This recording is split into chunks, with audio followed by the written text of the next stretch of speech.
Okay, so I'm Kevin Francis. I'm the director of the MES program. Welcome.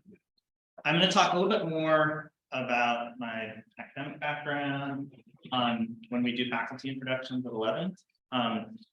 But for now, I just want to say, welcome to Evergreen. For those of you that didn't go here, and for those of you who did, I know there's at least one, two. Welcome back. The goal of today is really to provide you with as much information as possible about Evergreen, about MES, faculty, curriculum, GIS certificate, your colleagues who are current students in the program, your future colleagues who will be in your cohort, your learning community. And the goal is really to provide as information rich a day as possible so that you can make a good decision about grad school. We get that it's a commitment, time, money, energy, opportunity costs, and we want you to make the decision about grad school that's the best one for you. So we have put together this agenda you can see on your table or an email attachment that Averi sent that we think, from our perspective, is like the really important stuff to know about our program. But please ask questions if there are things that are weighing on your mind or that you're curious about. Let us know. There's going to be a lot of faculty around for the introduction session and for lunch. And yeah, pull us aside and get to know each other. The cohort is a huge part of the learning community and the experience in MES. So that's the main thing I wanted to say. You can see on the agenda, Averi's going to provide a program overview, and you may be more familiar with some of the information and less of other stuff, but it's stuff that it basically is an attempt to answer a bunch of questions that commonly get. And then we'll do some faculty introductions at 11 and lunch, and the faculty stick around for that, so you can spend time talking to them, talking to other folks in the cohort. And then there's a current student panel. There's a GIS certificate panel at 2 and a current student panel at 3. So that's the plan for the day. And I also encourage you, if you're able, to come to the Rachel Carson Forum tomorrow. I think Averi's been talking a little bit about that in her presentation. Yeah, but welcome, and glad you're here. Awesome. Thank you so much, Kevin. And thank you all for being here and for coming to our Admitted Student Day event. We really appreciate you taking the time out of your busy Friday and coming to this event. But we hope that it is informative, like Kevin said. And so definitely, feel free to let us know if there are any questions. Again, we were going to try to record a lot of this throughout the day with the consent of everybody involved. And so, we will try to maintain student confidentiality by keeping all of you off camera. And for our Zoom participants too, I'll try to keep like a minimized screen view so that you won't be seen like on the screen on the recording, if that makes sense. So but if you have any questions or concerns about confidentiality or anything like that, please definitely let me know. We will be uploading the recordings to YouTube, and they will be in an unlisted sort of category so that only folks with the link, so folks in your cohort, will be able to view the recordings. We're going to go ahead and get started.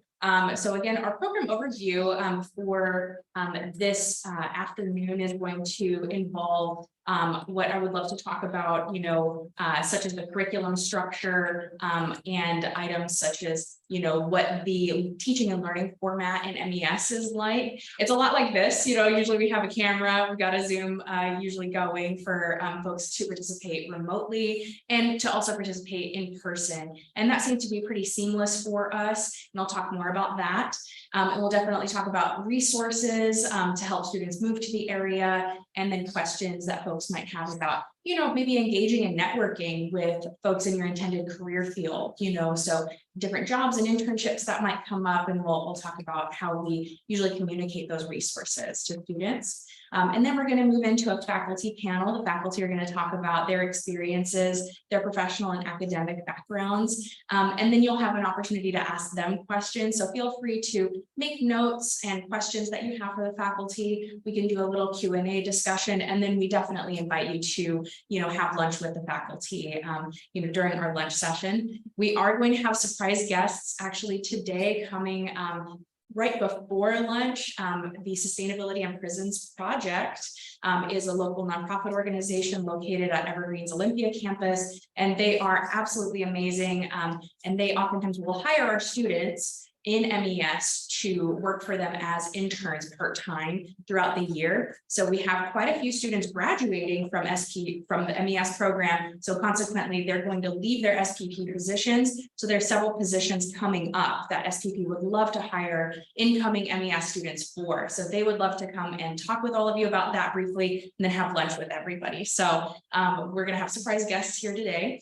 And then we will have a GIS certificate panel. So folks that just finished the certificate track in MES will come and talk about their experiences, why they chose a certificate to pursue for their own career trajectories. And then you can definitely ask them questions, as well as Mike Ruth, our instructor for the GIS certificate.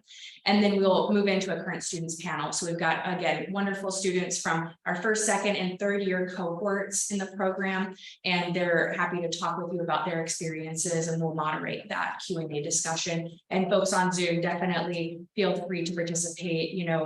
We hope that you'll be able to just unmute and ask a question if you want to, or you can put questions in the chat if that's more comfortable, and we'll be sure to relay your question to the panelists.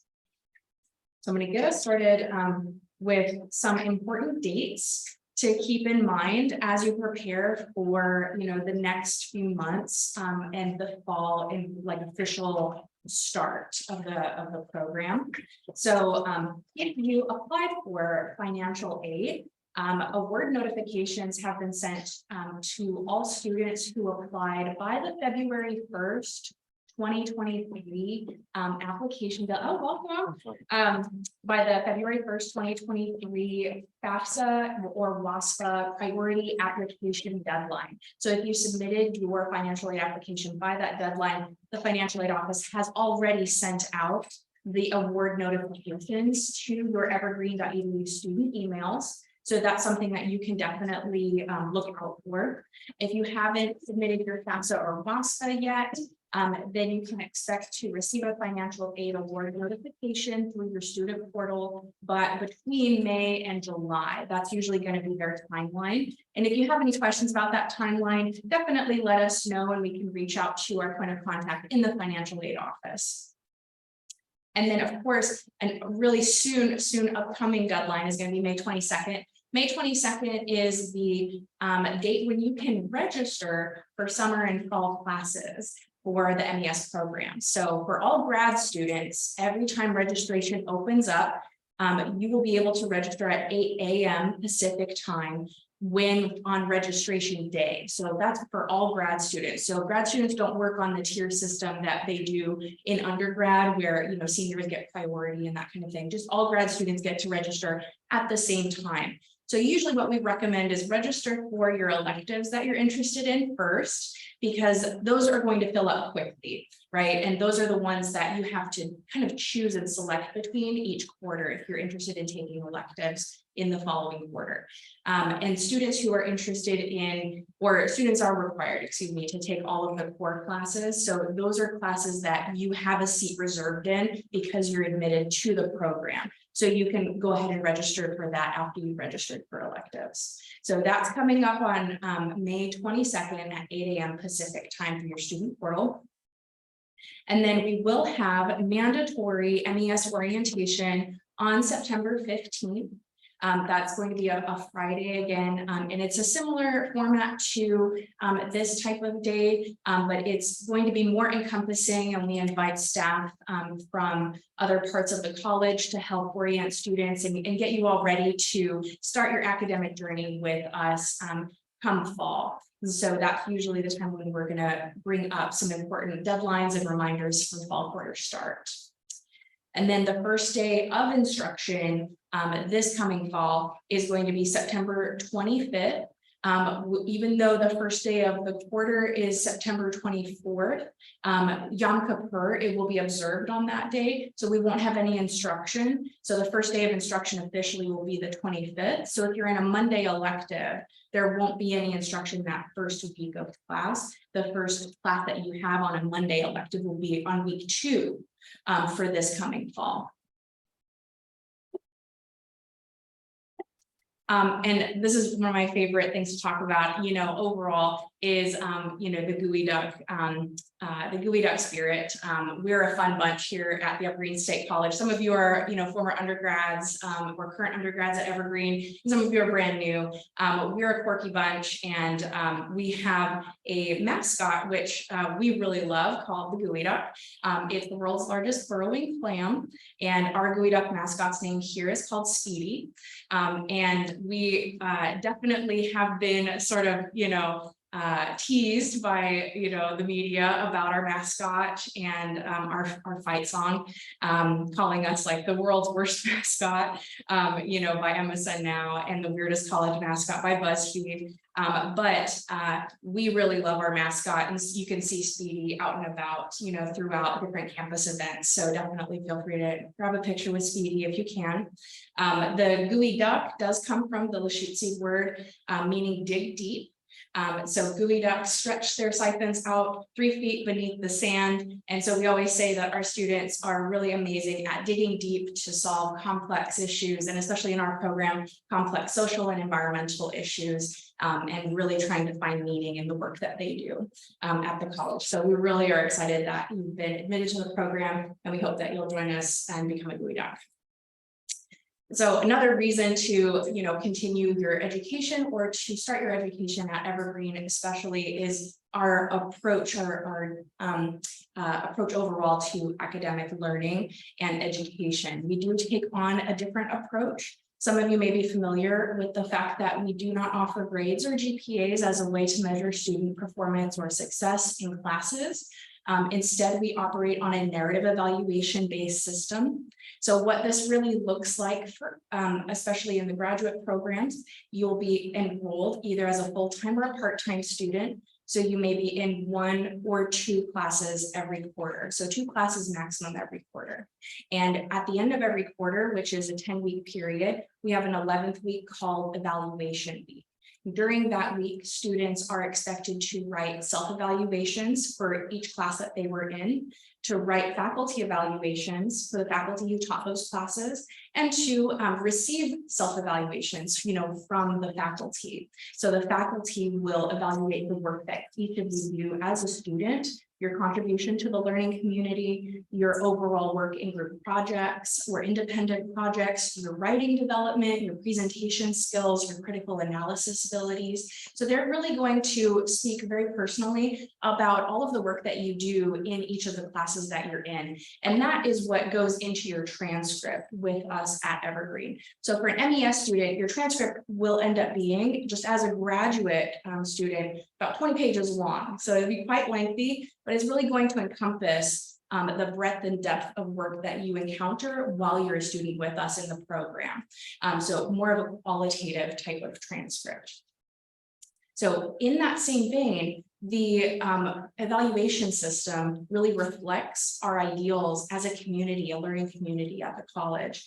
We do have something called the 5 foci of learning at Evergreen. That's kind of our driving force for the type of academic learning environment that we really enjoy at Evergreen. And those are collaborative learning and interdisciplinarity, student-centered learning, personal engagement, and linking theory with practical applications. And so in MES program, we do operate quite heavily with a value of collaboration and interdisciplinarity. So you're going to be exposed to a variety of concepts and topics and disciplines in the environmental sector. So natural sciences, social sciences, traditional ecological knowledge, policy, statistics, economics, and humanities. So you're really going to cover a range of environmental issues. And students come to the program knowing that and with an interest in having a holistic perspective, with an opportunity to then dive into their own specialization when they're especially getting into their thesis work. So students will receive a lot of the curriculum through a team teaching dynamic. So you'll oftentimes have 3 faculty who team teach the core classes each quarter that you're in your first year in the program. And your faculty are coming together from a variety of disciplines and experiences as well. So you'll have a multitude of faculty perspectives and professional and academic experiences to really represent, the holistic and interconnectedness nature of the curriculum that you're delivering. And then oftentimes, especially in the first year, you will have a lot of opportunity to do group project work and to engage in some of that interdisciplinarity and some of that collaboration. And so we do try to focus quite heavily on group project work in the first year, especially for core classes. And so that's something just that, to keep in mind that you'll get to experience. Student-centered learning for us really refers to any opportunity for students to have ownership over their academic experiences. And so in the MES program especially, we do have the same model as the undergraduate curriculum called independent learning contracts. Independent learning contracts allow you to actually create your own elective course for a quarter. So if you're not seeing curriculum reflected in areas that are going to be beneficial to your career goals, we definitely recommend link up with one of the faculty, say, hey, I'd really love to dive into this material a little bit more, and I would love to generate a contract. This is going to be a self-driven, self-paced contract where you get to identify your learning objectives, your deliverables, and the activities that you'll carry out in order to meet your goals. And so that's all laid out right at the beginning of the quarter, and then you get to carry out that contract. So you won't be in a social dynamic, you'll be working pretty independently, one-on-one with your faculty to do regular check-ins, but that's a great way to get more specialized knowledge in an area that you're interested in or passionate about in a way that's flexible for you. So you definitely have the opportunity to do ILCs as a graduate student. And then seminar discussions in our program, I'll definitely talk more about this, but seminar is where you're going to spend about a quarter of your class time in each class. So seminar is a space where you get together with your cohort members in smaller groups, and you're going to unpack the weekly readings. So everybody prepares and reads the same text that the faculty assign, and then you unpack that. So you get to really learn from one another about the readings. You're learning about each other's perspectives on the readings, trying to really broaden the perspective of the collective learning environment, right? So it's not necessarily a space to solve the problems that are presented in the readings, but more of a space to learn from one another.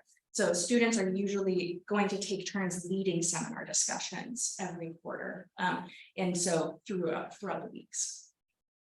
And then personal engagement for us, we'll definitely talk more about this, but this really refers to any opportunity for students to have a relationship with the curriculum rather than just receiving the curriculum from the faculty. So that encompasses hands-on learning opportunities like field trips and workshops. We really love that component of our program. It's something that has really been a highlight for a lot of our students in the program. And we're trying to make a sort of a pivot back to that life that we modeled, pre-pandemic. So the pandemic kind of put a pause on, engagement opportunities like that. But now we're sort of in a space where we can carefully kind of go back to having more in-person engagement with field trips and workshops.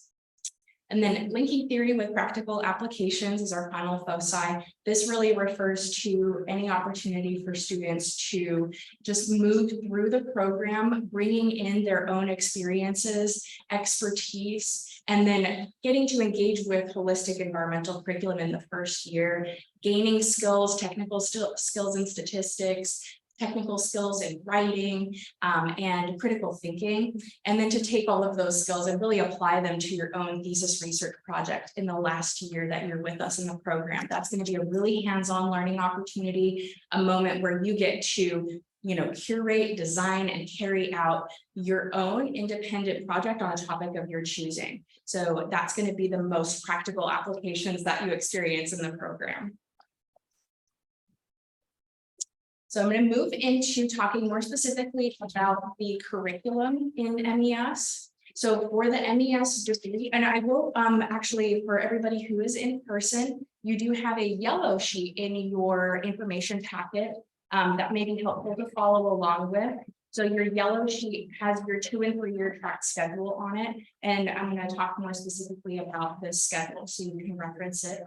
But the MES degree overall is a 72 quarter credit graduate degree. So you will be required to pursue a total of 72 credits while you're with us in the program.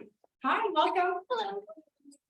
So of those 72 credits, 32 will be core credits, 24 will be elective credits, and 16 will be thesis credits. So in your first year with us in the program, you'll get an option and you'll have the opportunity to pursue the first 3 core classes in sequence in your first year. So this is required for all new students to matriculate into the program, to fully enroll in the program, is to enroll in the first year course sequence. And then your last core class will occur in the fall of your last year with us in the program. And then we will require a total of 24 elective credits for your degree. A minimum of 8 of those 24 elective credits must be MES elective course based.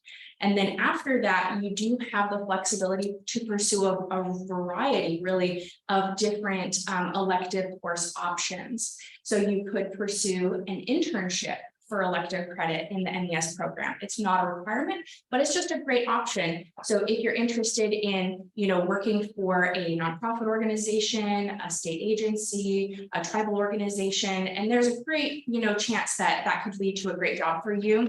We don't want you to have basically choose between like taking a class or doing a great internship. So that's why we have it set up. You could have this flexibility to, do professional development for credit. So if you are working at least 20 hours a week for a 10-week quarter, that's a 4 credit internship without any additional academic writing or work that you need to do.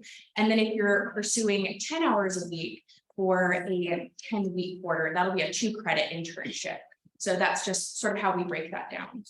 Then the alternative is going to be an independent learning contract. So this is where you can design your own class for the quarter. So again, if there isn't curriculum or content that is really relevant to your career goals or interests in that moment, then definitely link up with the faculty and design your own class for a quarter. It's something that could be self-driven and self-paced and give you also some a little more flexibility in your life as far as like when you are getting to work on the curriculum that you've designed for yourself.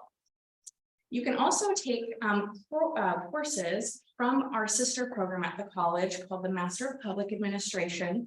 Our MPA program at Evergreen, they focus quite heavily on nonprofit administration, public policy, and tribal governance. And many of their elective courses are going to focus on more professional development, such as grant writing, leadership, management skills. So if those are areas that you'd like to gain more skills in, definitely feel free to take up to 8 MPA elective credits as well. And then you can also transfer in up to 8 graduate quarter credits from a former graduate program you may have pursued.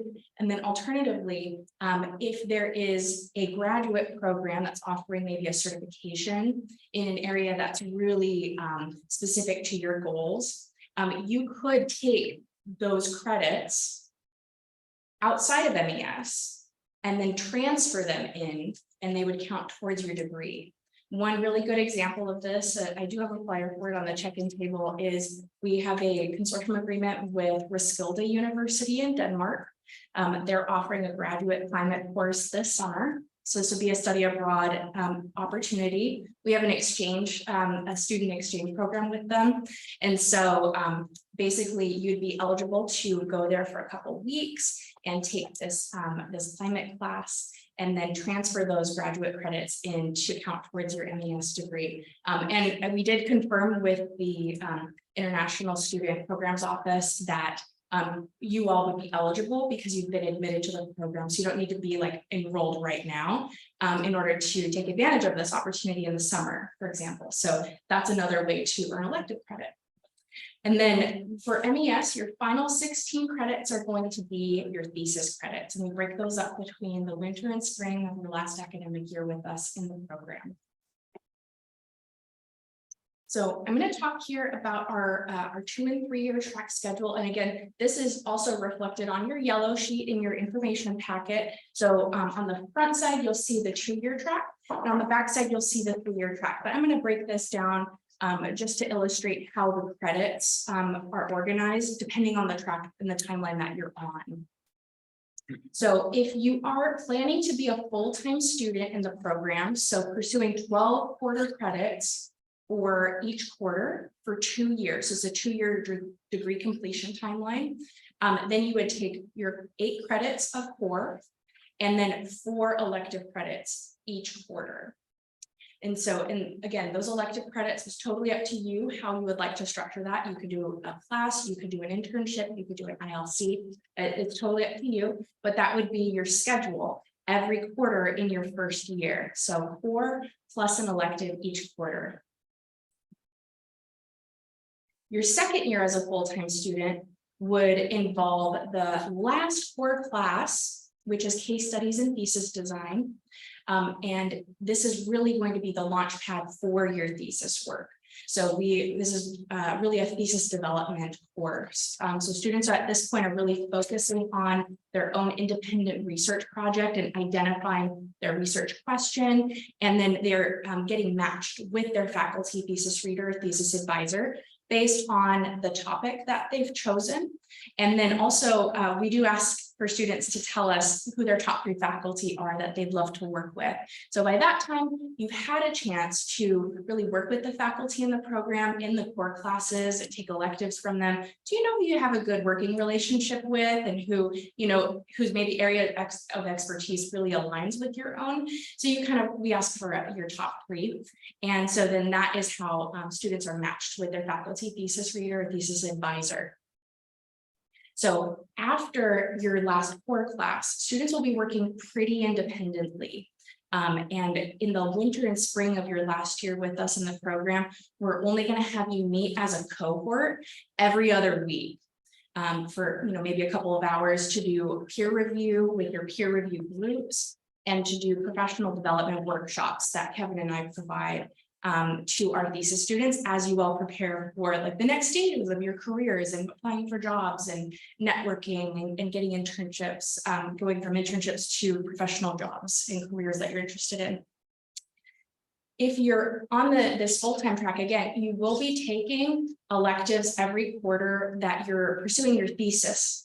If you are interested in sort of lessening that workload, it really just depends on each student. Like some students really love to have an elective that they can go to that isn't on a topic that their thesis covers, right? In especially the last 6 months in the program, it's kind of nice to have that like brain break and to be able to, have a weekly class with, your fellow MES students and to get to see folks that you're really not seeing as frequently. So because thesis can be kind of isolating. So some students really appreciate having a class during thesis, and some students are like, I really just feel so bothered by having to think about anything else but my research topic. I just want to focus on that. So they structure it so that they've actually tackled all of their elective credits by the time they've reached their thesis, either in the last quarter in spring or in winter. So just depending on everybody's preference. And you can do that by taking summer classes. That's certainly an option that we provide is summer elective courses, summer internships, summer ILCs. So you could stagger it that way too, is to try to do some summer classes there. The distinction between the 2 or the 3-year track is going to be how and when you pursue electives in the program. So if you're a first-year student interested in pursuing the 3-year track, so 3-year degree completion timeline, then you would only register for the first-year core sequence this fall. And you would just pursue each of your 8 credit core classes in fall, winter, and spring next year, starting in fall of 2023. And then your second year would be totally devoted to your electives. So you would pursue 8 elective credits every quarter in your second year. And again, that could be a combination of, maybe you do a class and an ILC one quarter, you take on an internship and a class another quarter, or you could take 2 classes from the MES program. It's totally up to you.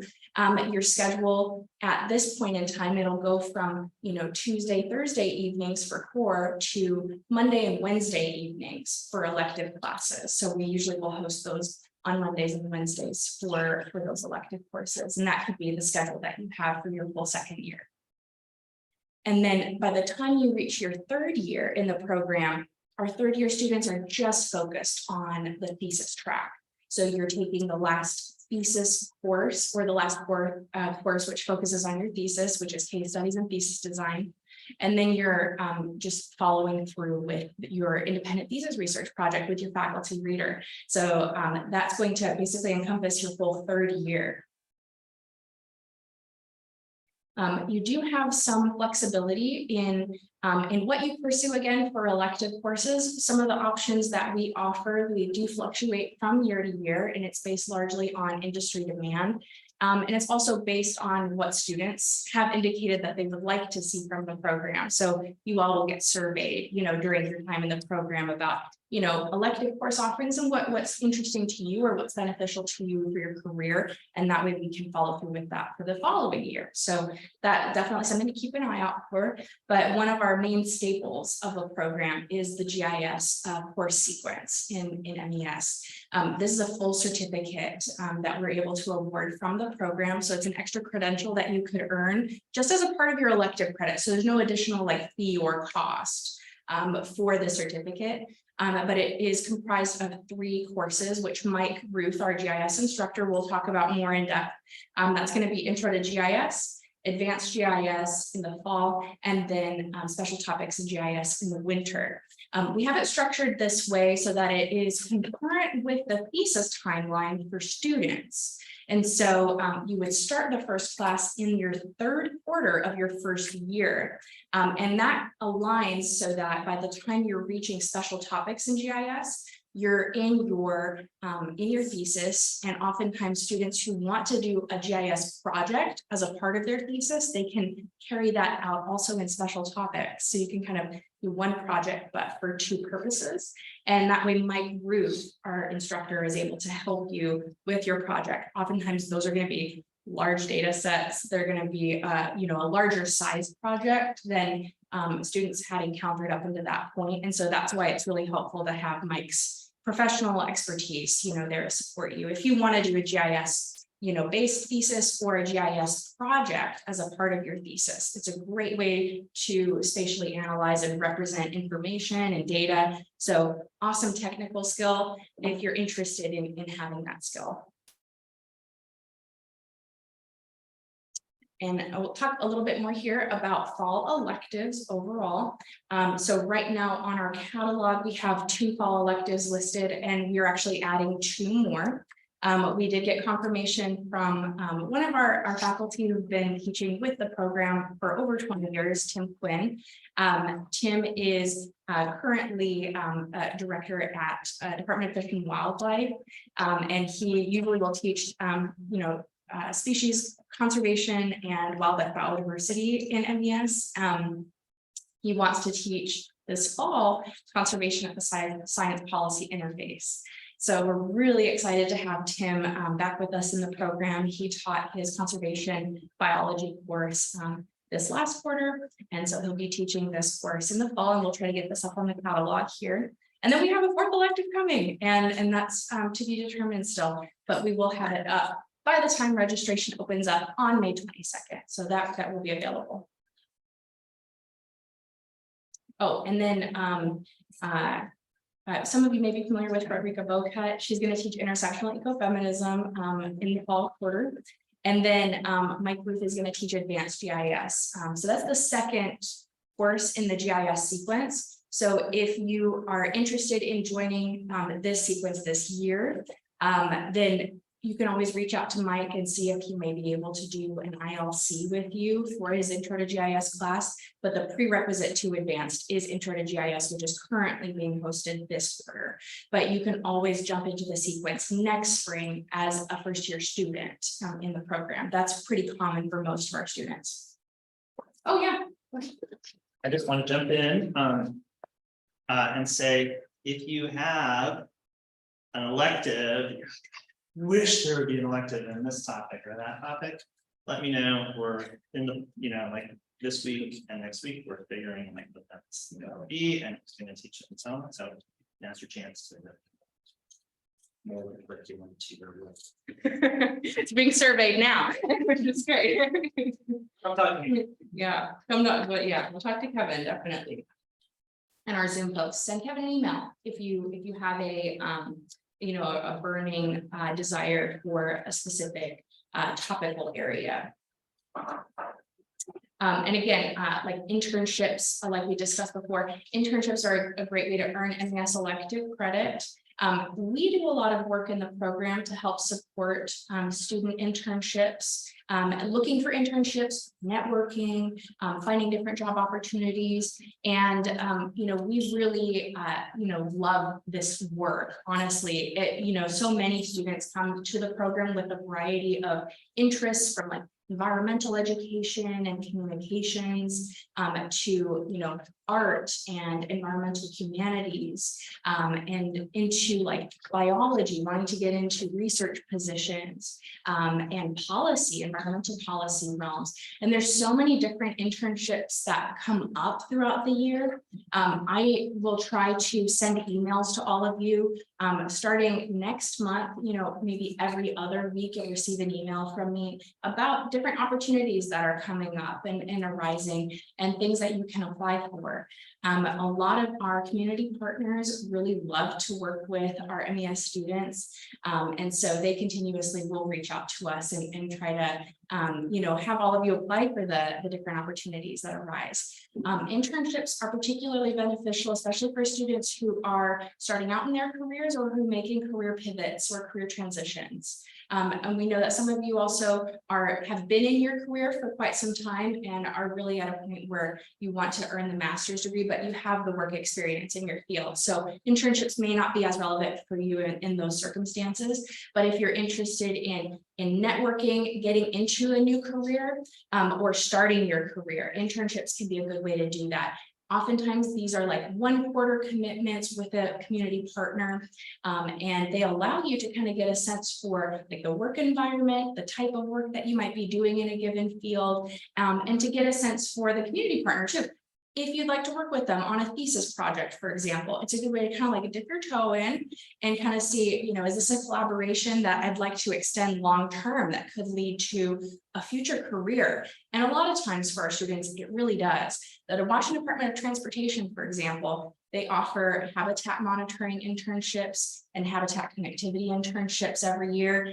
And a lot of our students who did those internships, they end up, they work for WashDOT now as a part of their habitat connectivity or wetlands monitoring professionals. And so those networking opportunities are really valuable. And I would just say overall, even beyond internships, being a grad student does afford you a lot of opportunity for those networking moments, and try to use that to your advantage.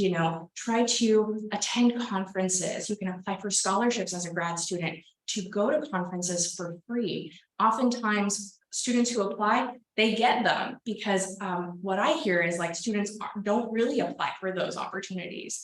And so they have low applicant pools and they have to extend the pools, and I have to kind of email students, a little bit more about them. Like, please don't be shy about like applying for these things, attend them, attend seminars, attend summits, network with individuals that you would like to be in community with in your career, and tell them you're a grad student, and tell them that you're still thinking about your thesis and that you're looking for project ideas, And you'd be so surprised at how many community partners would love to work with you, would love to collaborate, do a co-production type of thesis. They would love to give you data they have that's like decades old, and they would love for you to work with them on processing that data, analyzing it, and centering it in the literature.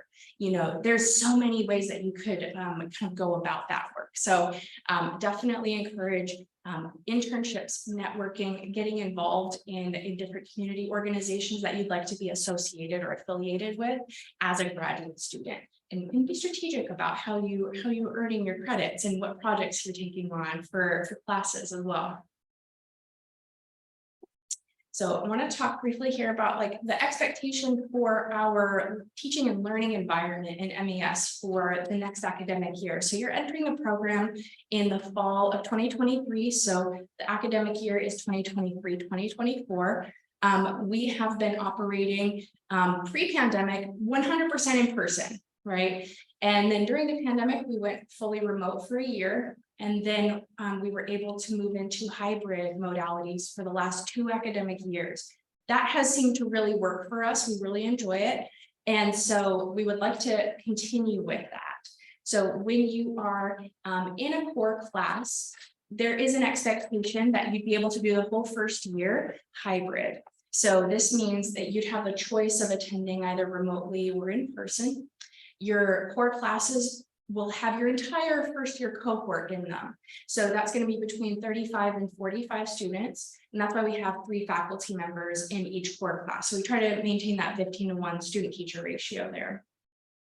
So your core classes are usually going to be in rooms that look like this on the screen. They're large sort of like lecture hall rooms that have really good accessibility, and everybody has a really good visual point to like presentations and lectures that are happening. And then your seminars move to different rooms if you're in person, smaller spaces. If you're attending remotely, you would be able to see the presentation through a Zoom screen share, just like I'm doing right now, and you'd be able to hear the faculty lecture. And then the faculty also will work hard to, relay any questions that are asked in person, just like we'll do today, right? So I have a floating microphone here. If any of you have any questions, I would bring you the microphone so our Zoom folks can hear. So that's sort of the expectation that we can deliver. And then for seminar discussions, students are going to be broken usually into thirds. So you'll have like 1/3 of your class with you in a seminar space for the second half of class. So you're usually looking at from 6 to 8 p.m. you have a lecture and workshop. And then from 8 to 8:30 you have dinner break. And then from 8:30 to 10, you'll usually have a seminar discussion. And so that's going to be the traditional format of a core class. So the second part of class, you move as a seminar group to a smaller classroom. It's usually going to be in the seminar 2 complex. And you'll be in either like the second or the third level. So a third of your class will sort of take up that entire floor, right? So you'll take one third of the class will take one room, the other third of the class will take another room, and so on. And then if you're on Zoom, what has been working for us is the in-person students pop on their computers while they're in person. That way everybody has their own Zoom screen and could communicate, like unmute their own laptop in order to communicate with the Zoom students and have a sort of a multimedia conversation, right? So the students on Zoom can talk to the in-person students and vice versa. And then everybody in person can still see each other as well and communicate effectively. So that's been working for us. And if that seems like that's a good plan moving forward, we would love to continue with that because it does offer everybody the chance to really participate fully as much as possible. Usually, well, no, I'll just leave it at that. And then again, getting back to hands-on learning opportunities, we really cherish the opportunity to go on field trips and have moments where, students really get to be in community with one another, have experiences together. It's really fabulous to have a cohort of students that you become quite bonded with. Honestly, it's your group that you move through the curriculum with, especially in your first year. It's the folks that you can rely on and the folks that you collaborate with for group project work, and that you get to talk to every week in seminar. So field trips do a wonderful job of helping create that community dynamic. And we've been doing day field trips for the last couple of years, and a tradition of the program is actually in the fall. Every year we would take all of the first year students and sometimes even the second and third year students to a multi-day field trip up around the Olympic Peninsula. And there'd be a series of guest lectures, presentations, conversations, seminar discussions on this multi-day field trip. And that's usually a highlight of a lot of students' experiences in the program. We would love to bring that back. And so that's something that we're going to try to work towards, given college regulations and everything for safety. We want to make sure that it's okay with everybody, but yeah, we would love to take you all on a field trip around the Olympic Peninsula. It's such a fun time. And we would probably take the second and third year students as well, because they didn't get a field trip like that last year or the year before. So just to reiterate, like if you have the choice between in-person and remote attendance, especially for core classes, you'd want to communicate that with your faculty in the first week of the quarter this coming fall. You want to let them know how you plan to attend most of the classes, right?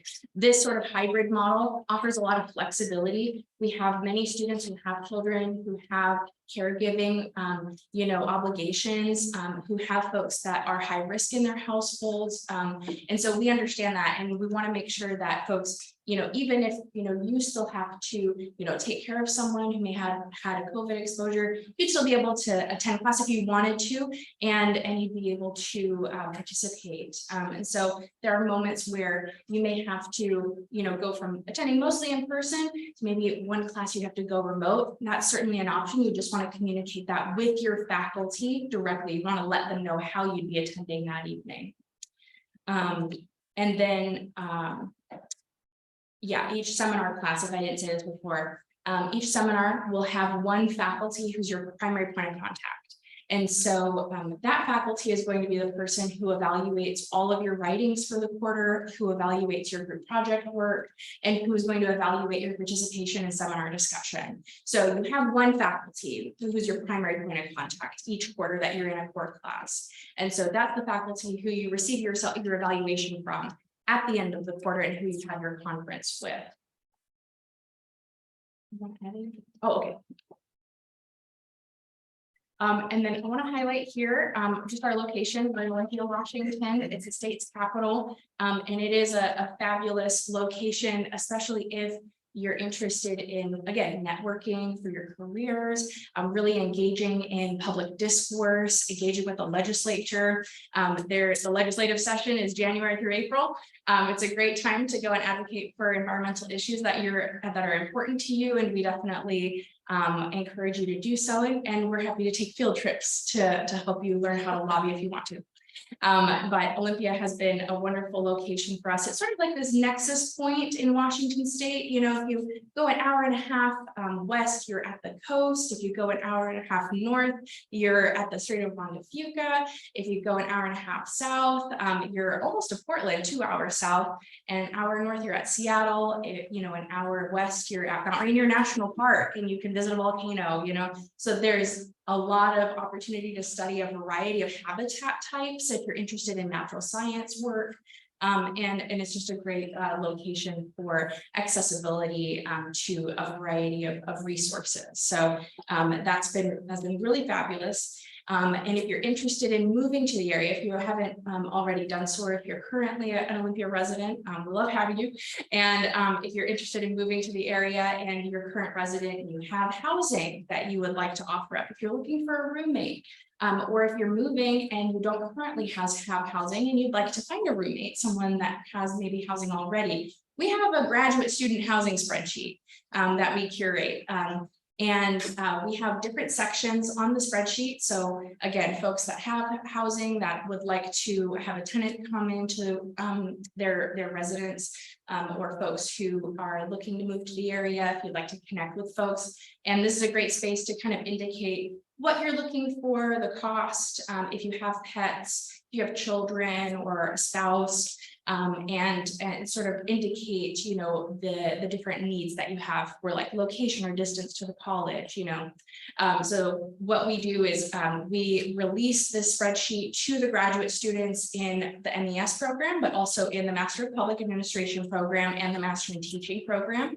And we'll let everybody sort of put their information here as they want to, and then you have the contact information listed on the spreadsheet, so you could call or email each other as you see like different maybe rental properties come up that you'd like to maybe go in on together. You can kind of coordinate through the spreadsheet. So this is a free resource that we try to coordinate. We'll make sure to send you all the link to the housing spreadsheet, as well as the MPA and the MIT students. And then we also have a list of homes and apartments for rent and availability of like different rental options in Olympia.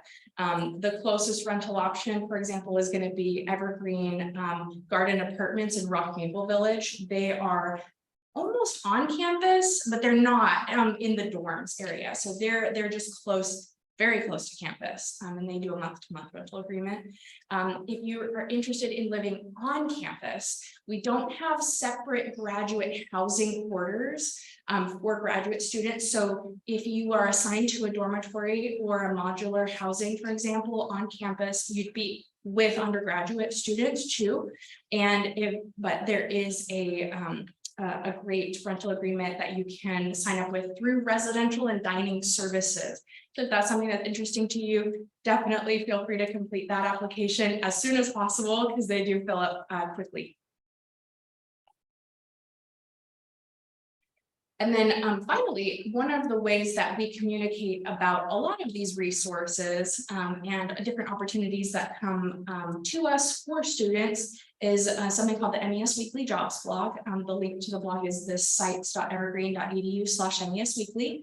This is a blog that our current program assistant, Jordan Ely, Jordan, would you? So Jordan is our current program assistant, and Jordan is the curator for our MES Weekly Jobs blog. So he will post all of the latest fellowships, scholarships, events, conferences, internships that pop up in sort of our listservs that we subscribe to. And then also we will just get emailed directly about things, and they'll ask to have us put them on the blog. And students are able to use this. You can use it right now. We definitely recommend that if you'd like to kind of get engaged with the community right now. And then if you want to subscribe to the blog, you'll receive a weekly Thursday afternoon email with all of the latest posts. It'll just be basically a running list of different resources. We try to post a range of opportunities. We have, current, second and third year students who are looking for jobs, looking for full-time jobs. They're about to graduate. They're, really on the job hunt. And we have students who want to go on to PhD programs and continue with research as their career. So we'll try to post some of those. And we have, a lot of students continuing in the program. So different scholarships that will come up throughout the year. We'll definitely post them to the blog so that you'll be able to see them and go ahead and apply to everything. That's my biggest recommendation, is like, please apply to everything. It's just amazing, like the number of opportunities that are available for grad students, and then how often we get contacted when a resource comes up saying like, oh, we didn't get any applicants. Can you reshare this? We have to extend the deadline. I'm not joking. It really happens quite a lot. Don't self-select out, right? Just go ahead and apply, please. There's so many great things out there for grad students that you could really take advantage of. Again, scholarships to attend conferences, scholarships for tuition. It's really awesome. And then I'll put a plug in here for our upcoming event tomorrow that's hosted by our current MES students in the MES Student Club, the Master of Environmental Studies Association. So the MES Student Club has been around for over 30 years. And every year for over 30 years, they've hosted an event called the Rachel Carson Forum. For those that may not be familiar, Rachel Carson was an environmental scientist, a writer, poet, an activist, and she really fought against the harmful effects of DDT. And so her legacy, the students have hosted the Rachel Carson Forum, where they invite speakers to talk about really pressing environmental issues and to engage in community dialogue. So this event tomorrow will actually be in this building, and you're all welcome to attend. There'll be a free catered lunch as well. The events of the day will start with a beach cleanup and hike like through the Evergreen forest at 11 a.m. And then they will have the speakers come in and talk at 2 o'clock and usually at 5 o'clock. And so definitely welcome all of you to come. It's a great opportunity to engage with the current students in the program. And they're really excited about this event. They've been planning it for 8 months. So, and then as a new student, we definitely encourage you, if you're interested, feel free to join the club. You know, the students meet on a weekly basis, and the things that they've been doing lately have been really cool. They like to do game nights at a designated, you know, location, maybe every quarter. So, and they play like environmental games like Wingspan. And so, and I think they're trying to get a D&D game together. So definitely feel free to join the student club as a new student. And then, of course, if you have any questions at any time, feel free to reach out to me. This is my phone number, my email, which I'm sure you already have, but please feel free to reach out to me and ask any questions. And today, ask any questions as well. I will be around all day. And it's just awesome to see all of you. And I'm so glad you're all here. And I'm so glad our Zoom folks are here too. And so glad that this is working out okay. And feel free to, reach out with any questions at any time. And I'm going to stop my recording here, and then we can open it up for questions so that